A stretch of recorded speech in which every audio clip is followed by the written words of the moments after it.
Hello everybody and a big welcome to cEDH TV gameplay. As normal, me, Pontus and Rhetoric, this time joined by Stoic. However, we have a small tiny problem. Stoic's audio doesn't really work optimal. So, this entire game is going to be narrated in post. This is not post, I'm talking literally right now into the recording.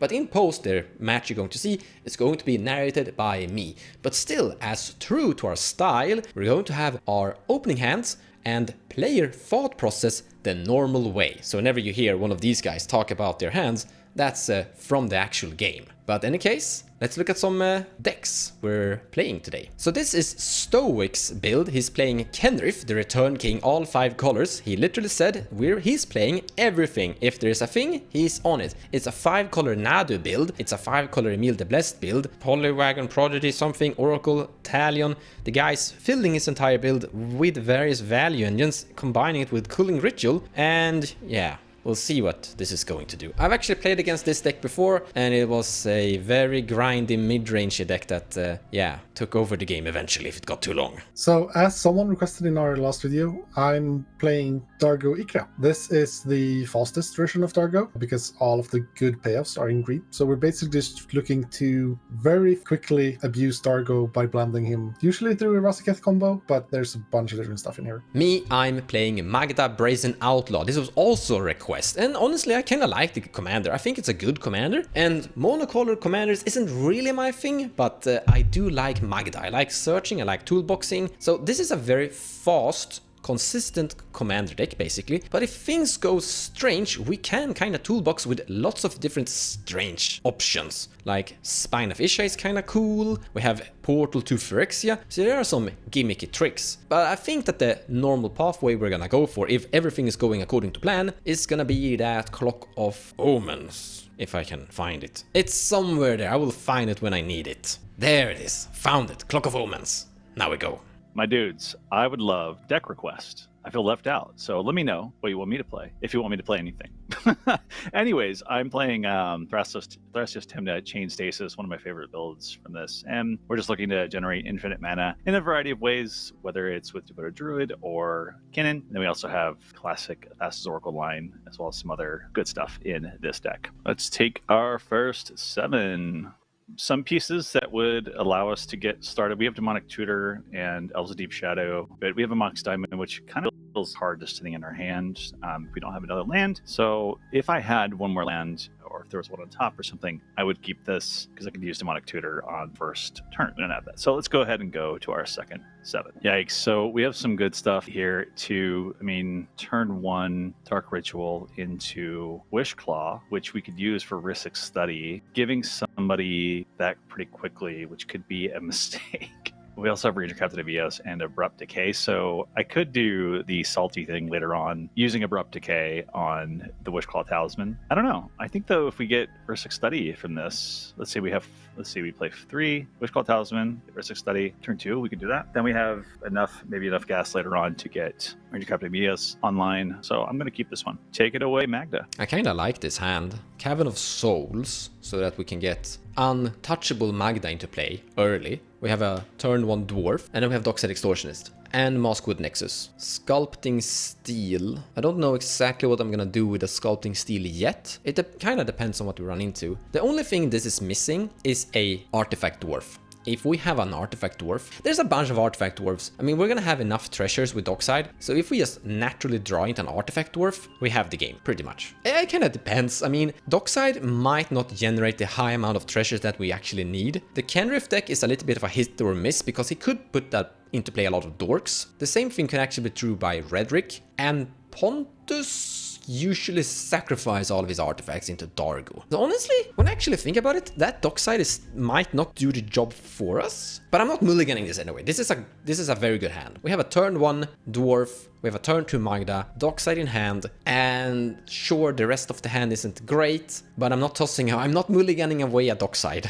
So our starting hand is a lot of mana. It's a almost guaranteed turn 1 Dargo, but that's not good in this deck. And you only cast Dargo if you're actually winning with it, and this doesn't have anything that leads to win. We're gonna have to Mulligan this. On a 5, I might gamble on drawing into payoff, because this deck is really payoff heavy, but not on the first 7. So let's go to second 7. We swapped to having a payoff, but no mana. We have lands, but lands aren't like actually mana. You want fast mana, because like we're aiming to win the game on turn 2, and lands doesn't really ramp you that much for a turn 2 win. So yeah, this is just nothing. Let's go to 6. This hand has no mana. Mox Diamond, but no land. And we have enough stuff that I was pausing in Gamble, because Gamble Burnt Offering could get us somewhere, but it doesn't actually get there. I don't think there's any real top deck that helps us enough to make this hand keepable. But Gamble and Burnt Offering looks tempting, but we're never gonna get there. So let's just go to 5 instead. This hand is really good. It's a bit unfortunate that it's a 5, because if this was a 7, or even actually a 6, we would just be able to like slam win-con after win-con after win-con, and just until something's resolved. But as it stands now, we're basically having to mulligan away some stuff. My default here is to throw away the breach,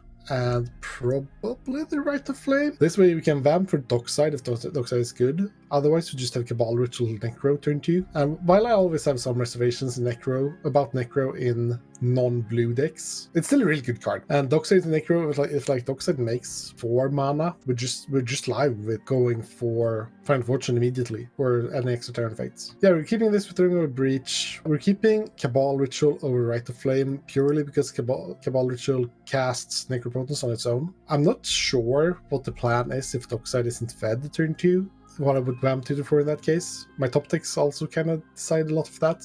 But yeah, this is a pretty solid hand. So we're going to keep it and see what happens in the game. So now, for I think the first time? No, first time in this format. Let's turn over to Mon's commentary. Maybe I see you later. Otherwise, enjoy the game. Round 1. Game starts. City of Brass. Use it to cast a Dark Ritual, using 2 of the black mana to cast Wishclaw Talisman, using the last remaining black mana to cast Soul Ring, using the mana from Soul Ring to activate Wishclaw Talisman, giving it to the kernith player and then finding Rhystic Study and passing the turn. Magda plays Cavern of Souls, naming dwarfs, and using that to cast a 1/1 dwarf with no ability. Turn goes to Ikra Dargo that shocks into play an Overgrown Tomb and pass the turn. Kernith plays a Mana Crypt, then a City of Brass as a land drop, and then Lotus Petal and passing the turn. Round 2.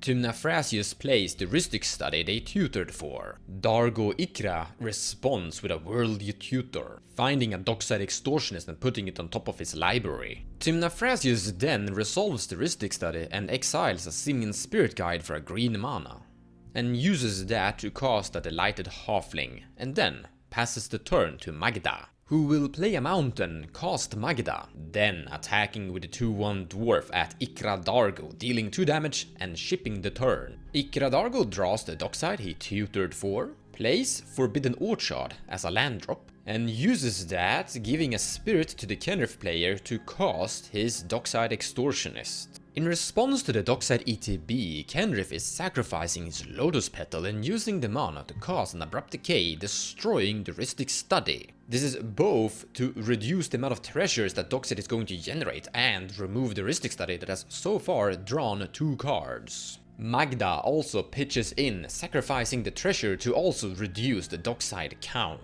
So the treasure count went from 6 down to 3. Dargo Ikra is using 2 of the treasures to cast Cabal Ritual, and then use that mana to cast Necropotence. So here are Necro resolved, and we have 1 mana left. We have a Vamp Tutor in hand, which is relevant, but not really. The biggest question here is, do we go all in or do we not?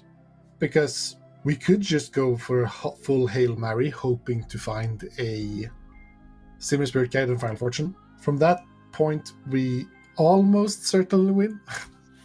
It's not guaranteed, of course. We also actually here have, I need to double check it's not that I'm not lying, but I'm pretty sure. Yeah, we also have Burnt Offering into Final Fortune here. So we have two cards in 90 and 1 card in 90 to just win the game. Those odds aren't horrible, but they aren't great either. So here I have the classic discussion of how likely am I to be able to win next turn if I slow roll, compared to how likely am I to lose by slow rolling, compared to how likely am I to win. I would say my chance to win, based on just my experience doing this, not actual math, but like napkin math, it's like I think I have about a 30% chance to win if I go all in here. Drawing 33 cards, that's a third of my library. So it's 1 in 3 to actually draw Final Fortune, and then but I have like Dark Ritual, Taint Pact lines and stuff as well, so the odds gets wonky. Rhetoric drew, I think, 2 cards of the Rhystic, so he's not in a great spot because he went kind of all in on getting the Rhystic. I don't think he has much more going for him. He has some mana, but he's also on TNT, so he can't win the game. I'm sorry. Kernith is kind of scary because he has 4 mana next turn. He has the Wish Claw. It's like just having a Wish Claw in play is really scary. And I kind of need to respect Mons just going Dockside, because Dockside right now makes 4, which is almost win. It's not actually win because he needs to have 2 activations or an Artifact Dwarf. But just having a Magda activation in Magda is something you kind of need to respect. So I haven't really seen the reason Mons kept his hand. That's kind of what makes me sus. So actually I think I'm going all in here. Mainly because I want to, but I don't think it's entirely wrong. It's a bit greedy, but I feel kind of safe going for it here. And if I don't hit, I don't die. I'm going to take 4 damage. So if I do 31, I survive. Necro for 31. Let's go. As my father keeps telling me, no one remembers a coward. I'll sacrifice my treasure to cast a Dark Ritual. I'll make 3 black. I'll use 1 of them to cast a Burnt Offering, sacrificing my Dockside once I find it in my hand. Burnt Offering will make 2 red.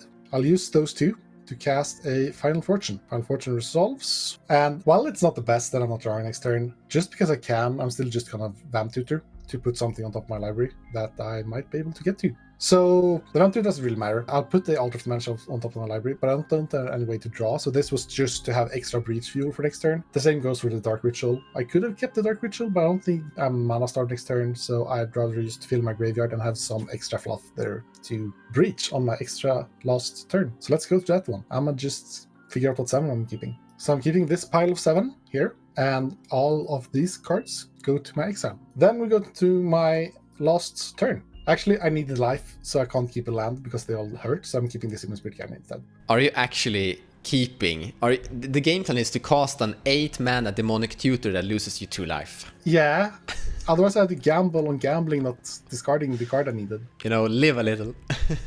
Yeah, so I will cast a Mana Crypt, I'll cast a Jeweled Lotus, I'll cast a Mox Opal, I'll tap Mox Opal for black, and then sack Jeweled Lotus for 3 Dargo red, or Ikra, but to cast Ikra. I will tap Mana Crypt for 2 colorless, just because, and then I'll use one of the Dargo mana to sacrifice my 2 artifacts to cast Dargo. I'll tap my Forbidden Orchard, giving Stoic another spirit. I'm making a red, using a colorless to cast a Underworld Breach. I'm using my black floating to cast a Burnt Offering, sacrificing Dargo, exiling Dargo to Burnt Offering, because you can do that, as we've stated before, because you can pay the spells, pay the costs in any order. Exiling Dargo, exiling Final Fortune, and exiling a Worldly Tutor. Burnt Offering resolves. I'll make 5 black, 2 red. I'll use a Dargo red to recast Dargo, and I'll do the same trick, using a black to cast the Burnt Offering, sacrificing and exiling Dargo, exiling Cabal Ritual, and Mox Opal. I'll make 5 more black, going up to 9, and 2 more red, going up to 4. I'll use the last Jeweled Lotus mana to cast Dargo again, and then I will use 1 colorless and 7 black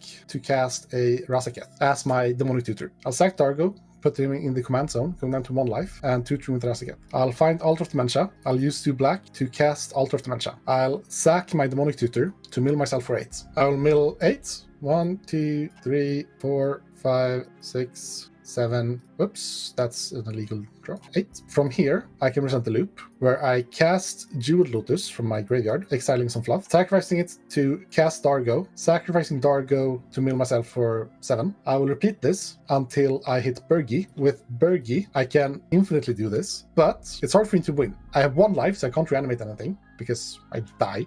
So what I need to do instead is I need to generate some mana. I still have the Burnt Offerings. I can sacrifice Dargo to Burnt Offering at any point and just cast Dockside or whatever. With my infinite loop of casting Dargo, sacking it to Altar of Dementia, making a red with Burgi. So while doing this loop, casting Dargo, making a red, sacking it to Altar of Dementia, milling myself, just infinite sacks, infinite mill, I will cast Burnt Offering to sack Dargo at some point to recast the Rakdos the Muscle. Director's Muscle says whenever I sacrifice another creature, I may exile the top X cards where X is equal to the power or CMC of the sacrificed creature. So this way I will exile all of my opponent's libraries, and there has to be a win in it there. Assumedly, there's a Thrasios Oracle in either Rhetorics or Stoics deck. Otherwise, I will need to figure something out.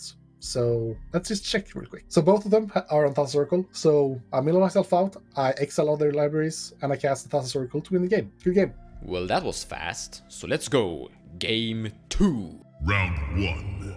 Bloodstain Mire, sacrificing it. Finding a taiga, using that to cast a Noble Hierarch and passing the turn to tymna thrasios, who plays a City of Brass, then a Chromox, imprinting Code of Calling, then use that to cast a Bird of Paradise and pass the turn to Magda, who will play a mountain, and use that to cast a Sol Ring and then be done for it. Ikra Dargo plays an Exotic Orchard and uses that to cast an Elvish Mystic, and then his turn is over. Round 2. Kernith also plays an Exotic Orchard, then a Nomad's Encore. Turn goes to tymna thrasios, who shocks into play a Watery Grave, and use that together with Chromox to cast Thrasios and then Passios. Magda also comes into play and then a Quick Pass. Jan the Dargo plays Wooded Foothills and sacrifices it, finds a Badlands. Mox Diamond, pitching Misty Rainforest, then taps out casting Pattern of Rebirth targeting his tapped Elvish Mystic. In response, Kernith cast Orcish Bowmaster, killing the Elvish Mystic and making the Pattern of Rebirth fizzle. Round 3. Underground Sea, casting Caphonian Nightmare, generating free energy on ETB. And then Kernith wants to pass the turn, but in his end step, tymna thrasios cast Worldly Tutor. Kernith responds with a Mental Misstep, paying 2 life. Thrasios responds with a Fierce Guardianship, making sure that the Worldly Tutor resolves. All right, folks, here I am. So it's a little bit of a predicament. I mean, I wanted to protect this because now I can go get Kinnan. And I think that despite Orcish Bowmasters being there, which is a little annoying, I think that it feels like it's still a good idea. I mean, I could get Seedborn Muse because I could play, I'm not going to top deck a land now, which sucks. Wasn't planning to. So, I mean, once we get this guy out and so forth, we're 2 shots away from getting eliminated by Orcish Bowmaster, so it feels like sort of a waste, but having that enormous amount of mana also seems very interesting to me. So I don't know, it's kind of a predicament. I don't know what I would get otherwise to do something interesting. I mean, I could do Orcish Bowmasters too, which would just maybe shut off his option and just hope that I get Kinnan later on and stuff like that. We could do something like that too, just to sort of play some defense. Not sure what it's going to do otherwise, though. Okay, I will carry on. Goodbye. In the end, he finds Kinnan with his Worldly Tutor, and then he casts said Kinnan, and then he casts Basalt Monolith. Basically, with Kinnan and Basalt Monolith, as we know, we get infinite mana. What I can do here is put Thrasios activations on the stack. That would trigger Orcish Bowmasters, but I can still respond every time there's an activation on the stack. And then eventually I will get Savage Summoning. I will cast that with the remaining green that I have left over. Spells have flash, then I can cast, or creature spells do. Then I can cast Walking Ballista, and then, as I always say when I play this deck, waste ya from there. Good game. Thank you so much for watching, and we hope you enjoyed this narrated battle match, still with the old similar concept of reveal the hands and player thought processes during the match. It definitely might happen again, depending on the people's audio options entering as guests. Regardless, take care guys, and we'll see you in the next one.